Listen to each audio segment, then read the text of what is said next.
হৃদয়ের মায়াজাল পর্ব ১। আপনাদের সাথে আমি আছি মাহিয়ান আহমেদ। এই যে শুনছেন, কে আপনি? কি হয়েছে আপনার? এমন করছেন কেন? এই যে অর্ধ জ্ঞান হারানোর অবস্থায় রক্তাক্ত ছেলেটির সম্মুখে বসে পড়ল মায়া। নির্জন রাস্তায় মানুষের চিহ্ন মাত্র নেই, অথচ এমন নির্জন রাস্তায় কপাল ফাটিয়ে রক্তাক্ত অবস্থায় পড়ে আছে যুবকটি। উদ্বিগ্নতায় মায়া অচেনা লোকটির সাহায্য করতে চাইল, তাই হাঁটু গেড়ে লোকটির সম্মুখে বসে আলতো হাতে লোকটির গাল নাড়িয়ে সজ্ঞানে আনার চেষ্টা করে পুনরায় একই ভঙ্গিতে ডাকলো মায়া। এই যে শুনছেন, এই যে। ডাকতে ডাকতে মায়া নিজের বাসন্তী রঙের শাড়ির আঁচলটা দিয়ে তৎক্ষণাৎ অচেতন লোকটার কপাল চেপে ধরলো রক্ত পড়া বন্ধ করতে। অস্থির মায়া আবারও ডেকে বলল, এই যে, আমাকে শুনতে পারছেন? কে আপনি? এভাবে এখানে পড়ে আছেন কেন? আপনি কি একা? আপনার সাথে আর কেউ নেই? এই যে শুনছেন।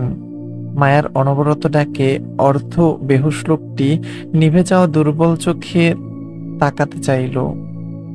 চোখ পড়ল মাথার লাল হিজাবধারী ঝাপসা একটি মেয়েলি মুখ। দুর্বলতার রেশ এতটাই যে ঠিকঠাক চোখ মেলে তাকাতে পারল না লোকটা। তবে ঝাপসা চোখে মায়ার উদ্বিগ্নতা দেখে অস্পষ্ট স্বরে ঠোঁট নাড়িয়ে কি যেন আওড়াতে চাইলে মায়া সেটা বুঝতে পেরে তৎক্ষণাৎ মাথা ঝুঁকে কান পাতল লোকটির সম্মুখে। অচেনা লোকটি নিভে যাওয়া দুর্বল গলায় বলতে চাইল, আমার মিষ্টি প্রয়োজন। আমাকে মিষ্টি জাতীয় কিছু দেন মিস। লোকটির অস্পষ্ট স্বরে কথাগুলো মায়া বুঝতে পেরে মাথা তুলে তাকালো লোকটির দিকে। বেশ অদ্ভুত লাগলো লোকটিকে মায়ার কাছে। মাথা ফাটিয়ে রাস্তায় পড়ে আছে, নিজের জীবন মরণ সমস্যা নিয়ে সেদিকে লোকটার খেয়াল নেই, অথচ সেসব চিন্তা না করে মায়ার কাছে এই অসময়ে মিষ্টি চাইছে। মিষ্টি দিয়ে কি করবে এই লোক? মায়া তখনও বুঝল না হঠাৎ লোকটির মিষ্টি চাওয়ার কারণটা। তাই শাড়ির আঁচলে লোকটির কপাল চেপে রেখে আগের মতো বলল মায়া, মিষ্টি? মিষ্টি দিয়ে কি করবেন আপনি? আপনার কপালের যে অবস্থা, আপনাকে দ্রুত ডাক্তারের কাছে না নিলে আপনি আরো অসুস্থ হয়ে যেতে পারেন ভাইয়া। আপনাকে সাহায্য করতে। মায়াকে বলতে না দিয়ে লোকটি ফের হাঁপিয়ে উঠে দুর্বল গলায় বলল, আমার ডায়াবেটিক্স কমে গেছে মিস, সুগার প্রয়োজন, মিষ্টি ব্যবস্থা করুন কুইক। মায়া চমকে উঠল লোকটির কথায়। ডায়াবেটিক্সের সমস্যা মায়ার বাবারও হয় মাঝে মধ্যে, তখন হাতের কাছে মিষ্টি প্রয়োজন হয়। মায়া দ্রুত নিজের কাঁধের ছোট পার্সটা ঘেটে একটা কিটক্যাট চকলেট হাতে নিল। চকলেটের উপরের কাগজটা ছাড়িয়ে দ্রুত এক টুকরো চকলেট লোকটার মুখে তুলে দিল। আজ মায়ার 16তম জন্মদিন ছিল। বড় ভাই আরিফের সঙ্গে জন্মদিন উপলক্ষে ঢাকায় এসেছিল ঘুরতে। বেশ ফুরফুরে সারাটা দিন কাটলো আনন্দ করে। সাথে অবশ্য চাচাতো বোন জুইও ছিল। এই যে অচেনা লোকটাকে মায়া নিজের চকলেট খাওয়াচ্ছে, সেটাও জন্মদিনের উপহার পাওয়া চকলেট ছিল মায়ার। আরিফ দিয়েছিল মায়াকে আজ। এতক্ষণ যাবত মায়া আরিফের সঙ্গেই ছিল। দিন গিয়ে সন্ধ্যা হওয়ার পর সবাই পুনরায় ব্রাহ্মণবাড়িয়ার উদ্দেশ্যে ফিরে যাচ্ছিল, কিন্তু পথিমধ্যে হঠাৎ আরিফের বাইক চলতে চলতে থেমে যায়। তারপর তারপর আরিফ গাড়ি চেক করতে গিয়ে বুঝলো গাড়ির তেল ফুরিয়ে গেছে, সাথে গাড়ির টায়ার পাঞ্চার। এজন্য মূলত আরিফ বিপাকে পড়ে আর ব্রাহ্মণবাড়িয়ার উদ্দেশ্যে যেতে চাইল না, বরং ঢাকার পার্শ্ববর্তী এলাকায় থেকে গেল। আশেপাশে খুঁজে একটা হোটেলে দুটো রুমও বুকিং করলো, একটা নিজের জন্য, অন্যটা জুই আর মায়ার জন্য। হোটেল থেকে খাওয়া দাওয়া করে বেশ রাতে বন্দির নিয়ে পার্শ্ববর্তী মার্কেটে বের হয়েছিল আরিফ, অল্প স্বল্প কেনাকাটা করতে। কিন্তু মায়া কিভাবে কিভাবে যেন তাদের হাত ছুটে যায় এবং এই অচেনা লোকটির খপ্পরে পড়ে যায় সাহায্য করতে। তারপর থেকে মায়া আর বলতে পারছে না সে কোথায় আছে, আর এই অচেনা লোকটিই বা কে। মায়া লোকটিকে পরপর বেশ অর্ধেকটা চকলেট খাওয়ানোর পর লোকটা খানিকটা স্বস্তির পায়। বড় বড় নিঃশ্বাস ফেলে মায়ার কোল ঘেঁষে শরীর ছেড়ে দেয় দুর্বলতায়। মায়া চমকালো, ভরকালো, হতবিম্বল হয়ে গেল লোকটির হঠাৎ কাণ্ডে। জড়তায় সিটিয়ে শিরশির করে উঠল শরীর মন। কম্পনের দেখা মিলল ওর ছোট শরীরে। মায়া কাঁপা কাঁপা হাতে ফের লোকটির মাথায় শাড়ির আঁচলটা ভালো করে চেপে ধরে বলল, এই যে শুনছেন ভাইয়া, আপনার ফোনটা দিন। আপনার আর আমার বাড়িতে ফোন করে জানিয়ে দেই যে আমরা বিপদে পড়েছি রাস্তায়। আমাদের যেন তারা জলদি জলদি এসে এখান থেকে নিয়ে যায়। বাহিরের আবহাওয়া ভালো না, দেখুন কিরকম ঝড়ঝাপটার বাতাস বইছে আশেপাশে। হয়তো যে কোনো সময় তুফান আসতে পারে। তাই দ্রুত আপনার ফোনটা আমায় দিন প্লিজ, বাসায় কল করব। লোকটার কান অব্দি পৌঁছালো না মায়ার কথাগুলো। দুর্বলতায় চোখ বন্ধ করে পড়ে আছে মায়ার কোলে। মায়া নিজের অবস্থানের কথা চিন্তা করে ঠোঁট ভেঙে কান্নায় ভেঙে পড়ল। আচ্ছা মতো ফেঁসে গেছে সে।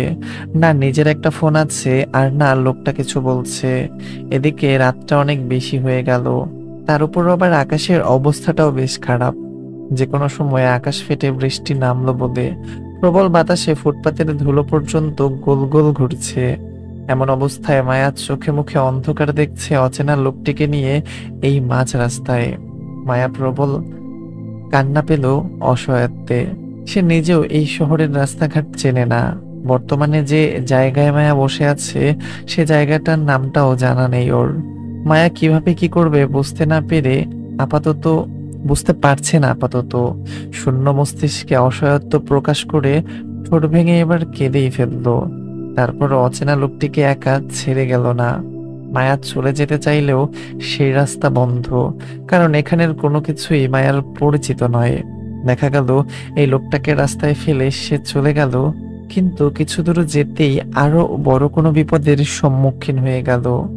তখন মায়া কি করবে? ভয়ার্ত মায়া মুখ তুলে আশপাশ পর্যবেক্ষণ করলো। আপাতত আশেপাশের কোনো মানুষের চিহ্ন পর্যন্ত দেখা যাচ্ছে না যে কারোর কাছ থেকে সাহায্য চাইবে ও। অসহায় মায়া লোকটির কাঁধ চেপে কোনো মতে ধরে বসাতে চাইলে দুর্বলতায় লোকটি ফের নেতিয়ে পড়ল মায়ার কাঁধের উপর কপাল ঠেকিয়ে। অদ্ভুত শিহরণে মায়ার কিশোর মন কেঁপে উঠল। কাঁপা কাঁপা হাতে মায়া লোকটির দু বাহু ধরে বলল, এই যে ভাইয়া, আমাকে শুনতে পাচ্ছেন? আপনার ফোনটা কোথায় বলুন না প্লিজ। তৎক্ষণাৎ শোনা গেল লোকটার মৃদু স্বরের ধ্বনি, দ্রুত কোনো সেফ জায়গায় চলুন মিস, নয়তো আমাদের বিপদ সন্নিকটে। এই এরিয়াটা ভালো নয়। ভয়ে মায়া হাঁসফাঁস করলো। মনে কিছু সাহস জুগিয়ে অচেনা লোকটিকে ধরে উঠাতে চাইল, কিন্তু বলিষ্ঠবান লোকটির ওজনের সঙ্গে পারল না মায়া। ধীমে হাঁপিয়ে উঠল লোকটিকে দাঁড় করাতে গিয়ে। সেই সাথে উঠতে গিয়ে বেখেয়ালি নিজের পায়ের নিচে শাড়ির কুচিগুলো পরে খুলে গেল তরতর করে। আটকে ওঠার মতন তৎক্ষণাৎ মায়া বাম হাতে খুলে যাওয়া শাড়ির কুচিগুলো ধরে এলোমেলো ভাবে পুনরায় কোমরে গুজল। লোকটাকে ধরে দাঁড় করাতে গিয়েও মায়া আরেক ঝামেলায় পড়ল, যখন দেখলো মায়ার হাইটে লোকটির কাঁধ সমান হলো তখন। তারপর আবার লোকটির ওজনও মায়ার সাধ্যের বাইরে ছিল।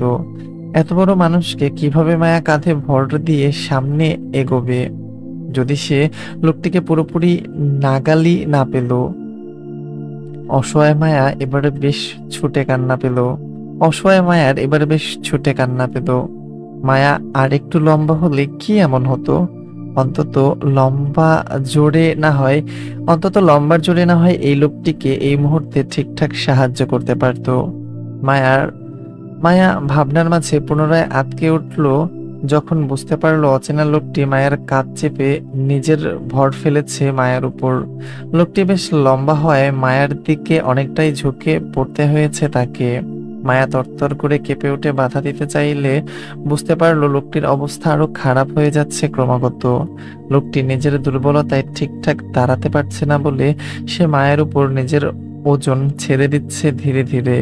তাছাড়া মায়া যদি দ্রুত এই ঝড়ঝাপটার মাঝে লোকটিকে নিয়ে সেফলি কোনো জায়গায় না পৌঁছায় তাহলে আরো বিপদে পড়বে তারা দুজন। অচেনা লোকটি যে কোনো সময় জ্ঞান হারাতে পারে বলে মনে করছে মায়া।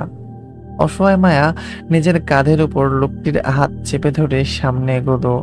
লোকটার হাইট আর ওয়েট সামলাতে গিয়ে মায়া বারবার খেই হারিয়ে হোঁচট খেয়ে পড়তে গিয়েও নিজের ব্যালেন্স সামলিয়ে সামনে এগোলো। বেশ অনেকটা পথ এলোমেলো হাঁটার পর দেখা মিলল এক অর্ধবয়স্ক লোকের। দ্রুত পদে হাঁটছিলেন তিনি, কিন্তু ভাগ্যক্রমে দেখা মিলল মায়াদের সাথে। মায়া বেশ আকুতি মিনতি করে সাহায্য চাইল নিজের আর অচেনা লোকটির জন্য। বয়স্ক লোকটি প্রথমে অচেনা যুবক যুবতীকে সাহায্য করতে মন বাঁধলেও মুখে কিছু বলল না মানবতার খাতিরে, বরং নিশ্চুপে এগিয়ে আসলো মায়াদের সাহায্য করতে। মায়ের কাঁধ থেকে অচেতন লোকটিকে নিজের কাঁধে তুলে নিয়ে এগোলো নিজের বাড়ির পর্যন্ত। মায়া তাদের পেছন পেছন গেল, কিন্তু বিপত্তি বাজলো অর্ধবয়স্ক লোকটির বয়স্ক বৃদ্ধ বাবাকে নিয়ে। তিনি মায়া আর রক্তাক্ত লোকটির অবস্থা দেখে বেঁকে বসলেন, সাহায্য করতে দ্বিমত জানালেন। ওনার ধারণা মায়া আর অচেনা লোকটি প্রেম যুগল। তারা পরিবারের চাপে পালিয়ে এসে হোটেল রুমে আশ্রয় নিয়ে আকাম করতে গিয়ে দুজন পুলিশের কাছে ধরা খেয়েছে এই ঝড়ঝাপটার রাতে। ওনার ধারণা মতে মায়া আর ছেলেটি পুলিশের হাতে মার খেয়ে পালিয়ে এসেছে ওনার বাড়িতে আশ্রয় নিতে। বয়স্ক লোকটির এমন চিন্তা ভাবনা অনুযায়ী মায়াকে একচোট কথা শুনিয়ে ফেলেছেন এসব বিশ্লেষণ করে। অবশ্য বৃদ্ধা লোকটির এমন সব বিশ্লেষণ করার পিছনে যথেষ্ট কারণও আছে। আর সেটা হলো মায়ার পরিহিত এলোমেলো শাড়ি আর অচেতন যুবকটির ইন করা শার্ট প্যান্টের ভেতর থেকে বেরিয়ে আসার জন্য মূলত ওনার অপবিত্র ধারণা আসল মনে মায়াদের নিয়ে। বৃদ্ধা লোকটার কথায় মায়া কান্না করতে করতে নিজের দিকে তাকায়। অচেনা লোকটিকে নিয়ে টানাটানি করাতে মায়ের গায়ের শাড়িটা অগোছালো হয়ে গেছে, সঙ্গে অবশ্য রক্তের লাল লাল দাগের ছিটাও সমস্ত শাড়িতে তলিয়ে আছে। দুর্ভাগ্যবশত মায়ার মাথার হিজাবটাও ঠিক নেই। শাড়ির আঁচলটাতে পূর্ব থেকেই লোকটির রক্তে ভেজা ছিল, তাই ওনার ধারণা হতেই পারে মায়া অসৎ কাজে বেরিয়েছিল এই অচেনা লোকটির সাথে। মায়া ঠোঁট চেপে কান্না আটকাতে চাইল। এই কেমন পরিস্থিতির শিকার হলো সে। এখন মায়া কিছু বললেও যে কেউ বিশ্বাস করবে না, সেটা লোকটার তীক্ষ্ণ কথা শুনেই বুঝতে পারছে মায়া। মায়া নিশ্চুপ কান্না করলো, তারপরও মুখে কিছু বলল না। সাহায্যকারী অর্ধবয়স্ক লোকটির বাবা মসজিদের ইমামতির সাথে সাথে তিনি এলাকার গণ্যমান্য কাজী হিসেবে বেশ পরিচিত। তিনি শুধু অত্র এলাকার ছেলে মেয়েদের বিয়েই নয়, বরং আশেপাশের 5 এলাকার মানুষের বিয়েও দিয়ে থাকেন তিনি। এমন সম্মানিত ব্যক্তির ঘরে কখনোই পাপধারক মানুষের জায়গা হবে না বলে তিনি মনে করেন। কিন্তু এই ঝড়ঝাপটার রাতে এদের সাহায্য না করে বের করে দেওয়াটাও ঠিক হবে না। এতে আল্লাহ নারাজ হতে পারেন। অসহায় মানুষের সাহায্য করা ওনার ধর্মের শিক্ষা। উনি অচেনা ছেলে মেয়েদের সাহায্য করবেন, তবে হালালভাবে, বৈধভাবে। বৃদ্ধা কাজী লোকটা নিজের মোটা ফ্রেমের চশমার ভেতর দিয়ে চোখ উঁচিয়ে আবারও এক পলক তাকালো মায়া আর রক্তাক্ত যুবকটির দিকে। অন্ধকারের ঘোরে কারোর চেহারা স্পষ্ট হলো না ওনার কাছে, তবে অচেনা যুবকটিকে বেশ চেনা চেনা লাগলো ওনার কাছে। তিনি তীক্ষ্ণ দৃষ্টিতে যুবকটিকে আরো এক পলক দেখে নিয়ে নিজের ছেলেকে অনুমতি দিলেন সবাইকে নিয়ে ভেতরে যেতে। ওদের ভিতরে নিয়ে যাও হাফেজ। জি আব্বা। বাবার অনুমতি পেয়ে অচেতন যুবকটিকে নিয়ে ভেতরে গেল হাফেজ সাহেব। পেছন পেছন মায়াও গেল। যুবকটিকে ধরে বিছানায় শুইয়ে দিতেই পিত্তে চমকে উঠল হাফেজ সাহেবের। আতঙ্কিত চোখে বিছানায় শয্যাশায়ী যুবকটির দিকে তাকিয়ে তৎক্ষণাৎ ঘাড় ঘুরিয়ে তাকালো মায়ার দিকে। মায়াকে উপর থেকে নিচ পর্যন্ত চোখ বুলিয়ে দেখে দ্রুত বের হয়ে গেল রুম থেকে নিশ্চুপে। মায়া হাঁসফাঁস করলো হাফেজ সাহেবের অদ্ভুত দৃষ্টিতে। তিনি চলে যেতেই মায়া স্বস্তির নিঃশ্বাস ফেলল। ধীর পায়ে এগিয়ে গেল যুবকটির কাছে। হালকা ঝুঁকে পড়ল যুবকটির অবস্থান চেক করতে। ছেলেটির নড়াচড়া না দেখে মায়া আস্তে করে বসলো লোকটির পাশে। কিছুই ভালো লাগছে না ওর। অচেনা জায়গায় অচেনা মানুষের সাথে বসে থেকে মায়ার বিপদের ভয় মনে হচ্ছে। আবার না জানি কিসের মধ্যে পড়ে যায় ও। ভীতু মায়ার কলিজা পর্যন্ত কাঁপছে, গলা শুকিয়ে কাঠ। মায়া ম্লান হয়ে ঠায় বসে রইল অচেতন লোকটির পাশে। কোথাও যাওয়ার জায়গা নেই ওর। তাছাড়া এই বাড়ির হুজুর টাইপের লোকটার কথাও মায়ার ভালো লাগেনি। মায়াকে তখন কি সব ভুলভাল বলল। মায়া মোটেও বাজে মেয়ে নয়, এখনো অব্দি প্রেম করেনি। কলেজে উঠে একটা প্রেম করবে ভেবে নিয়েছে ও, তবে পরিবারের বিরুদ্ধে যাবে না কখনো, নোংরামি তো ভুলেও না। মায়া দুই হাতে মাথা চেপে বিছানার পাশে ঝুঁকে বসলো। আপাতত টেনশনে মাথা ফেটে যাচ্ছে, নিজের ভাইয়ের সাথে কিভাবে যোগাযোগ করবে সেটা নিয়ে ভাবতে ভাবতে। মায়ার ভয়, ডর, টেনশন, আতঙ্ক সবকিছু বাড়িয়ে দিয়ে হাজির হলো কাজী মোল্লা ও তার ছেলে হাফেজ সাহেব। তাদের পিছন পিছন হালকা পাতলা গড়নের আরো একটা ছেলেও বাসায় প্রবেশ করলো, বাসার গেঞ্জি গায়ে দিয়ে। চোখে মুখে ঘুম ঘুম ভাব ছেলেটির, হয়তো ছেলেটিকে ঘুম থেকে ধরে এনেছে হাফেজ সাহেব। দেখে তো তাই মনে হলো মায়ার। কাজী মোল্লা সাহেব হাতে মোটা করে রেজিস্ট্রি খাতাটা বুকে চেপে মায়ের সম্মুখে দাঁড়ালেন। এক পলক ঘৃণাভরা দৃষ্টিতে মায়া ও বেহুশরত ছেলেটিকে দেখে নিয়ে দৃষ্টি সরিয়ে তাকালেন হাফেজ সাহেবের দিকে। বাবার বিরস দৃষ্টির মানে বুঝতেই হাফেজ সাহেব নিজের ছেলেকে তাড়া দিয়ে বললেন, সুমন যা, তোর দাদার জন্য দ্রুত একটা চেয়ার নিয়ে আয়। বাবার কথা অনুযায়ী তাই করলো সুমন। চোখের পলকে পাশের ঘর থেকে চেয়ার এনে দিল দাদা কাজী মোল্লা সাহেবকে বসতে। কাজী সাহেব কোনো রকম ভনিতা ছাড়াই চেয়ার টেনে খাতা খুলে বসলেন মায়ার সম্মুখে। শব্দ করে গলা খাকিয়ে মায়ের উদ্দেশ্যে হুমকি স্বরূপ বললেন, মানুষের সাহায্য করা আমার ধর্ম, তাই বলে আমার কাছে পাপের জায়গা নেই। আমি জিনাকারীদের ঘৃণা করি। তোমরা অপবিত্র হয়ে আসছো আমার দুয়ারে। আমার ঘর পবিত্র ঘর, তোমরা অপবিত্র করছো। তাই আমি আল্লাহর নামে তোমাদের পবিত্র করতে চাই কালিমা পড়িয়ে। আমার কাছে মিথ্যার সুযোগ নেই। তোমাদের অবস্থা বলে দিচ্ছে, তোমরা নোংরামি করে পালিয়ে আসছো এখানে। আর এই মেয়ে তুমি, যে ছেলের সঙ্গ ধরে নিজের পরিবারকে ছেড়ে আসলে, সেই ছেলে তোমার কতটুকু আপন হবে সেটা তুমি কয়েকদিনের মাঝেই বুঝে যাবে আশা করছি।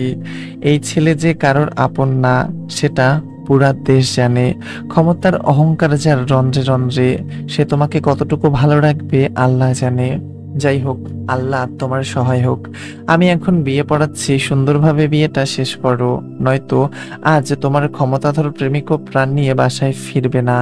তার অবস্থা এমনিতেও ভালো নেই। এজন্য বলছি, আমার সাথে তর্কে গিয়ে নিজেদের ঝামেলা বাড়িও না। আমার কিন্তু বেশ সময় লাগবে না এই এলাকার মানুষকে জড়ো করে তোমাদের বিচার করতে। আমার তোমাদের নিয়ে মাথা ব্যথা নেই। আমার সমস্যা হলো পাপ করা নিয়ে। আমি আবার সহজে পাপ কাজ মানতে পারি না। তাই বলছি, আমি যা বলবো তাই চুপচাপ মেনে বিয়েটা করে নিবে। বুঝেছো মেয়ে?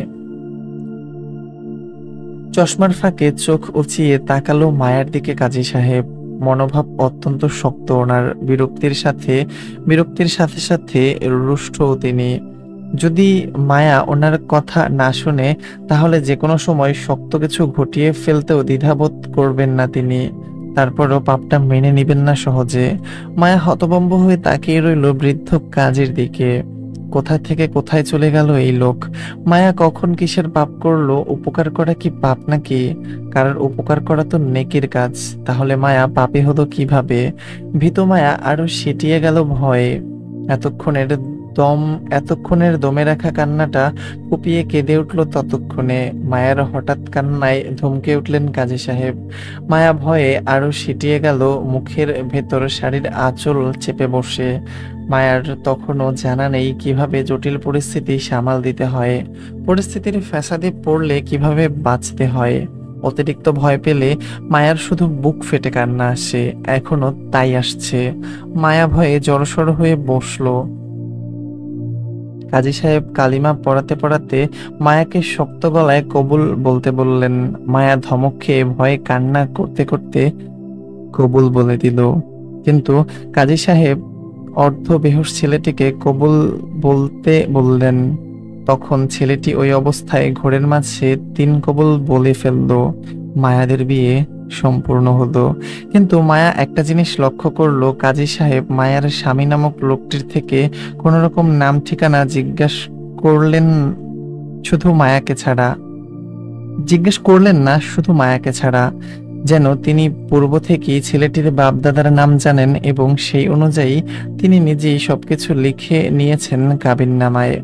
মায়ার পরিবারের কথা জিজ্ঞেস করলে মায়া শুধু নিজের বাবার নাম আর জায়গার নাম ব্রাহ্মণবাড়িয়া এইটুকুই বলল। ব্যাস, মায়াকে কাবিননামায় সিগনেচার করতে বললেন। মায়া কলম হাতে সিগনেচার করতে গিয়ে এক পলক চোখ আউড়িয়ে কাবিননামায় নিজের সদ্য হওয়া স্বামীর সিগনেচারটাতে চোখ বুলালো একটু করে। বরের জায়গায় স্বামীর নামটা মায়া ভালোভাবে দেখেও বুঝলো না আসলে আসলে সেখানে লোকটা কি নাম লিখেছে। কেমন ঘুরিয়ে পেঁচিয়ে দ্রুত একটা নাম লিখে নিল লোকটা, অথচ নামটা মায়া বুঝতেই পারছে না কি লেখা আছে তাতে। মায়া নামটা ভালো করে পরখ করে বুঝলো এটা ইনিশিয়াল সাইন করা। তাই মায়া শত চেষ্টা করলেও সিগনেচারটা মায়ার ছোট মাথায় ঢুকবে না। অসহায় মায়া সিগনেচারটার উপর এক নজর বুলিয়ে চোখ ভর্তি জল নিয়ে তাকালো অর্ধবেহুশ স্বামীর দিকে। সেদিকে এক পলক তাকিয়ে কাঁপা কাঁপা হাতে সেও কাবিননামায় সিগনেচারটা করে বিয়েটা সম্পূর্ণ করতেই কাজী সাহেব উঠে দাঁড়ালেন খাতার পত্র গুছিয়ে। এক পলক মায়াকে দেখে নিজের ছেলে ও নাতিকে নিয়ে রুম থেকে বের হয়ে যেতে যেতে নিজের বউকে ডাক ছেড়ে বলে গেলেন, মেহমানদের কিছু খাওয়ার জন্য। রাতের প্রায় শেষ প্রহর। হাতের মুঠোয় বাটন ফোনটি চেপে বিষণ্ণ ভগ্ন হৃদয় নিয়ে অন্ধকারের ছন্ন খোলা আকাশের দিকে তাকিয়ে আছে টিনশিটের জানালা দিয়ে মায়া। ওর ছোট মনের আকাশে আজ ভীষণ মেঘ জমেছে। সেই মেঘেরা বাঁধভাঙা বৃষ্টি হয়ে বারবার গাল গড়িয়ে পড়ছে ক্ষণে ক্ষণে। মায়া বারবার হাতের উল্টো পিঠে গাল মুছতে ব্যস্ত। সেই সাথে মুঠোয় ফোন চেপে নিজের ভাইকে কল করছে অনবরত। এই ফোনটি বাড়িওয়ালার ছেলের বউয়ের। খাবার দিতে আসায় তখন মায়া ফোন চেয়েছিল মহিলাটির কাছে। তিনিও মায়ার মনের অবস্থা বুঝে নিজের ফোনটি দিয়ে সাহায্য করেছিলেন মায়াকে। কিন্তু মায়ার ভাগ্য সহায় হলো না। সেই মধ্যরাত থেকেই এক নাগাড়ে কল করে যাচ্ছে আরিফকে, কিন্তু আরিফের ফোন বন্ধ, বারবার নট রিচেবল দেখাচ্ছে। মায়ের কান্নার বেগ বাড়ে, ফুপিয়ে কেঁদে ওঠে, বিছানায় শয্যাশায়ী স্বামীর দিকে তাকায়। নামদাম পরিচয় কিচ্ছু জানে না মায়া, অথচ এই লোক নাকি মায়ের স্বামী। ভাগ্যের কি পরিহাস! তাছাড়া এখন মায়া পালিয়ে গেলে ইহজীবনে এই লোকের সাথে মায়ের আর দেখা হবে কিনা তাও সন্দেহ। দেখা না হওয়াটা শতভাগ নিশ্চিত। এই লোকটা হয়তো নিজেও জানে না মায়া এই লোকের বউ। জানবে বা কিভাবে? লোকটা সজ্ঞানে থাকলে তো জানবে নাকি? সেই তো অজ্ঞানরত বেহুশ অবস্থায় মায়াকে বিয়েটা করলো। মায়ার মতো করে সেও মায়ের নাম ঠিকানা জানে না। এমনকি মায়াকে হয়তো চোখের দেখাও দেখেনি লোকটা। হুঁশ ফেরার পর এই লোককে মায়া কি বলবে? বলার মতো কি আদৌ কিছু আছে মায়ের কাছে? বিয়ের বিষয়টা জানতে পেরে যদি লোকটা উঠে মায়ার সাথে খারাপ আচরণ করে, তখন কি করবে মায়া? ভয়ার্ত মায়া আরো ভয়ার্ত হলো। চুপিসারে এখান থেকে পালিয়ে যাওয়ার পায়তারা করলো। যাওয়ার আগে কি মনে করে স্বামী নামক অচেনা লোকটার সম্মুখে দাঁড়ালো। ইতিমধ্যে লোকটার মাথায় মোটা করে ব্যান্ডেজ পড়েছে, ডাক্তার দিয়ে করানো হয়েছে। বাড়িরওয়ালার ছেলে করিয়েছে। অসুস্থতার জন্য এখন বেঘোরে ঘুমাচ্ছে লোকটা। মায়া লোকটাকে গভীর চোখে দেখে নিয়ে চুপিসারে চলে যেতে গিয়েও পা থেমে গেল। হাতের বাটন ফোনটা চেপে সময়টা দেখে নিল। ভোর ৩:৪০ প্রায়। মায়া হাঁসফাঁস করলো লোকটাকে এই অসুস্থ অবস্থায় একা রেখে যেতে। একটা মাত্র স্বামী মায়ার। এই অসুস্থতার মাঝে যদি মায়া চলে যায় তখন মায়ার পাপ হবে না? না থাক, মায়া না হয় আর একটু কষ্ট করে কেটে কুটে স্বামীর পাশে থেকে গেল পাহারা দেওয়ার জন্য। তবে স্বামী চোখ খোলার আগে মায়া পালিয়ে গেলে তখন লোকটাও মায়াকে অপ্রকাশিত বিয়েটার জন্য আর দায়ী করতে পারবে না। মায়া বেঁচে যাবে সারা জীবনের জন্য। এমনি লোকটা মায়াকে ভালোভাবে দেখেনি। এরপর আবার মায়ার সম্পর্কে সে কিছুই জানে না। এখন যদি মায়া পালিয়ে যায় তাহলে জীবনে মায়াকে খুঁজে পাওয়ার সম্ভাবনা নেই। স্বস্তির মনে মায়া ততক্ষণ বসে রইল যতক্ষণ পর্যন্ত না আরিফ মায়ের কলটা রিসিভ করছে। মায়ের কল তার ভাই রিসিভ করে ভোর ৪:৫৬ দিকে। তখন প্রায় ভোর ধরণীর বুকে। উৎফুল্ল মায়া নিজের ভাইকে ওর অবস্থানের কথা জানিয়ে সবকিছু ছেড়ে ছুড়ে তৎক্ষণাৎই পালালো খোলা জানালা দিয়ে। তবে যাওয়ার আগে নিজের হাতের বাটন ফোনটা রেখে গেল স্বামীর সাহায্যের জন্য। মায়ার অচেতন স্বামীর ঘুম ভাঙে প্রায় 7টার দিকে। মাথা চেপে উঠে বসতেই রুমে ঢোকে কাজী সাহেব।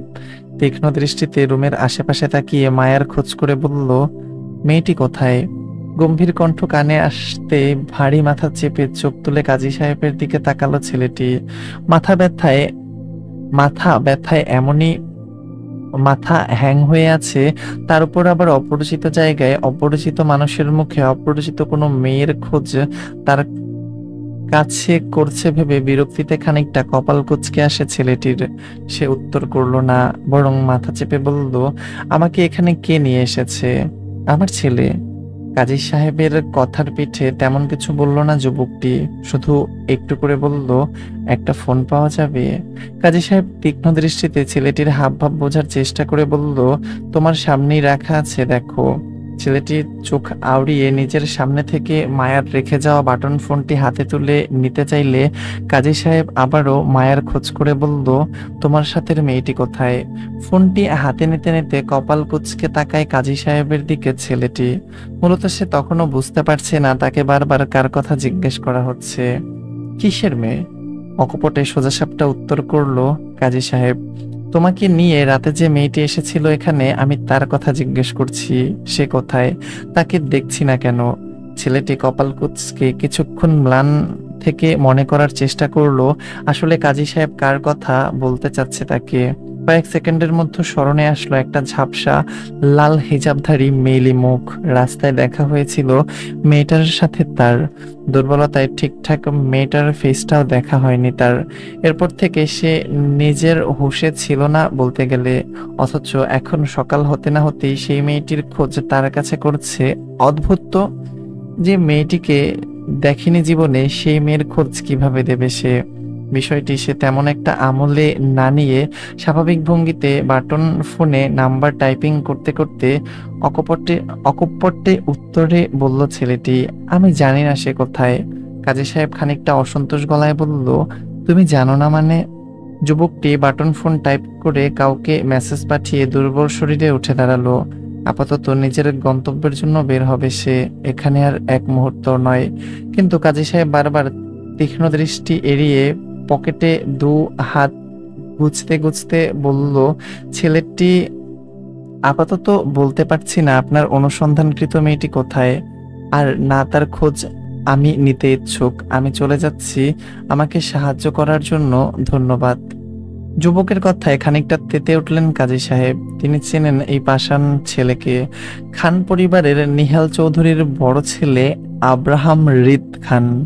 রাগী আর উগ্র চলাফেরার জন্য বেশ বদনাম এই ছেলে।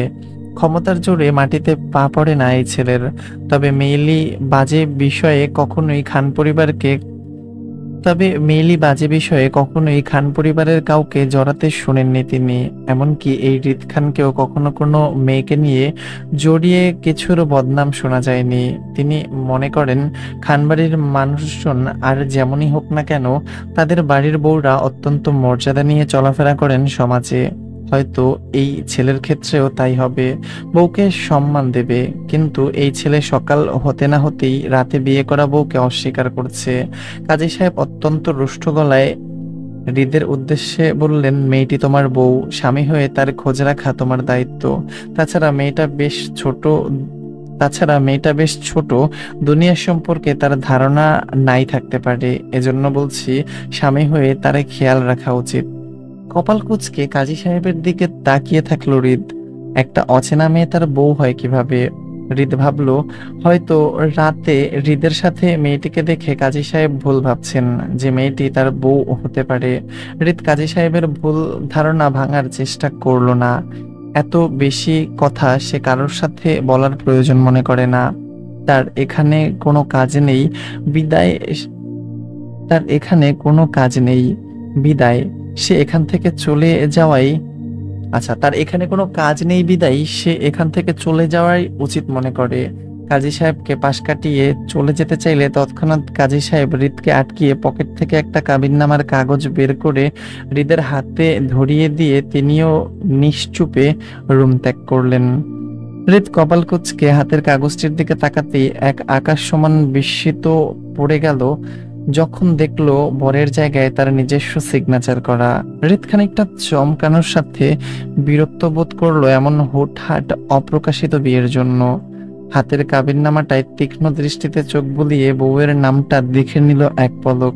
সেখানে আনাড়ি হাতে এলোমেলোভাবে লেখা রিক্তা ইসলাম মায়া। হৃদ বুঝতে পারলো তার অচেনা বউয়ের নাম রিক্তা ইসলাম মায়া। নামটা সে তৎক্ষণাৎ মনে মনে বেশ কয়েকবার আওড়িয়ে স্মরণে গেঁথে নিল। তবে বউয়ের অনারি হাতের লেখাটা দেখে হৃদের কপালের ভাঁজ আরো গাঢ় হলো। ভাবলো তাকে রাতে কোনো নাবালিকা প্রাইমারির বাচ্চার সাথে বিয়ে দিয়ে দেয়নি তো? God knows. সদ্য বিয়ে হওয়া বউয়ের সম্পর্কে কৌতূহল জাগতে গিয়ে আকর্ষণ হারিয়ে ফেলল হৃদ। আবেগী হয়ে গা ভাসাবার মানুষ সে নয়, তাই বউ সম্পর্কে জানার আর আগ্রহ রইল না। হাতের কাবিননামাটা বেখেয়ালিভাবে সেখানেই ফেলে দিল হৃদ। সাথে নেওয়ার প্রয়োজন বোধ করলো না, আর না মায়ের খোঁজ করতে চাইল। উদাসীন হৃদ কর্মক্ষেত্রে গিয়ে নিজের বিয়েটাকে ভুলে গেল। বিয়ের মতন পবিত্র সম্পর্কটা ভুলে দুজন সামনে এগোতে চাইল। হলো তাই। দুজনের কারোর মাঝে তাদের বিয়েটা নিয়ে মাতামাতি দেখা গেল না। এমনকি সেদিনের পর আজ পর্যন্ত কেউই এই অপ্রকাশিত বিয়েটা নিয়ে কারোর সাথে মুখ পর্যন্ত খোলেনি। হৃদ এই বিয়েটা নিয়ে কারোর কাছে বলা প্রয়োজন মনে করেনি, আর মায়া পরিবারের ভয়ে কাউকে কিছু বলেনি। ভাগ্যের ফেরে এক হওয়া মানুষের দুটি হৃদয় পুনরায় সম্মুখে দাঁড়াবে কিনা তাও জানা নেই। যাই হোক, এই পর্যন্ত ছিল হৃদয়ের মায়াজাল পর্ব ১। পরবর্তী পর্বগুলো খুবই দ্রুত আসবে, শোনার জন্য চ্যানেলে চোখ রাখবেন। সবাই ভালো থাকবেন, সুস্থ থাকবেন, আর অবশ্যই নিজের যত্ন নেবেন। আজকে আসছি। আল্লাহ হাফিজ।